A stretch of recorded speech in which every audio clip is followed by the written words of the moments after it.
MK music Vishrampur की शानदार प्रस्तुति। अरे ये गोरी काहे? तेहर घूमे आवे ना कहाँ? हमर सलका बाजार में। हाँ हमर श्रीकी और सलका में ना हाँ आनी बानी के सामान मिलते वो। सही में तेहर आवे ना आ जाएगा। आ जावे ना। हाँ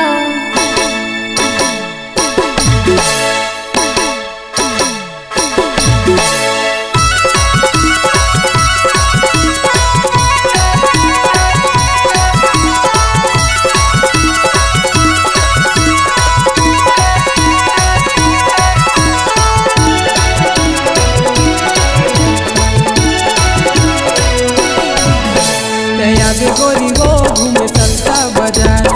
आवे गोरी वो घूमे सलका बाजार। मैया हूँ चूड़ा रे घूमे सलका बाजार। मैया हूँ चूड़ा रे घूमे सलका बाजार। आवे गोरी वो आवे गोरी ना। मैया हूँ चूड़ा रे मैया हूँ चूड़ा ना। आवे गोरी वो आवे गोरी ना। मैया हूँ चूड़ा रे मैया हूँ चूड़ा ना। आवे गोरी वो घूमे सलका बाजार। आवे गोरी वो घूमे सलका बाजार। मैया हूँ चूड़ा रे घूमे सलका बाजार। मैया हूँ चूड़ा रे घूमे सलका बाजार।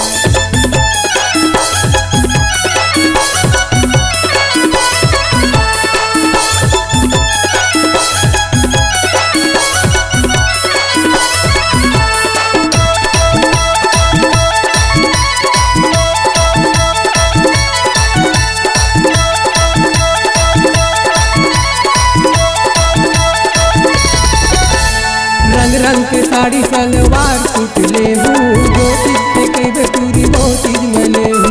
रंग रंग के साड़ी सलवार सूट लेबे। जो चीज में कहीं राजा वो चीज त लेबे।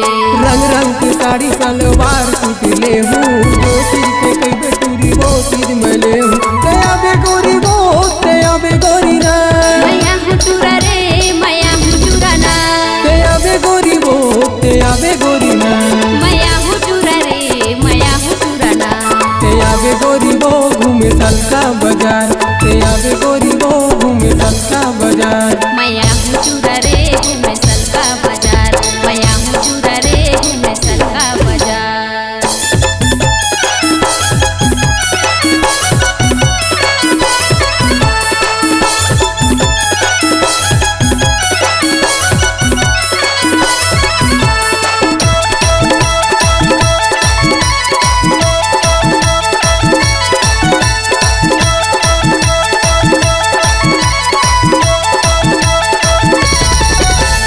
फुलकी और चाट रानी तोला खवा हूँ। सलका बाजार गोरी तोला घुमा हूँ। फुलकी चाट राजा मोला खवाबे।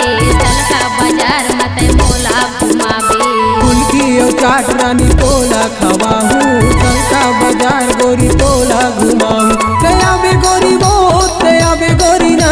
मैया हूँ चूड़ा रे मैया हूँ चूड़ा ना। दया बे गोरी वो दया बे गोरी ना।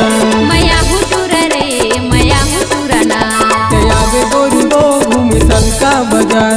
मैया हूँ चूड़ा रे घूमे सलका बाजार। दया बे गोरी वो घूमे सलका बाजार। दया बे गोरी वो घूमे सलका बाजार। दया बे गोरी वो घूमे सलका बाजार। दया बे गोरी वो घूमे सलका बाजार। दया बे गोरी वो घूमे सलका बाजार। दया बे गोरी वो घूमे सलका बाजार।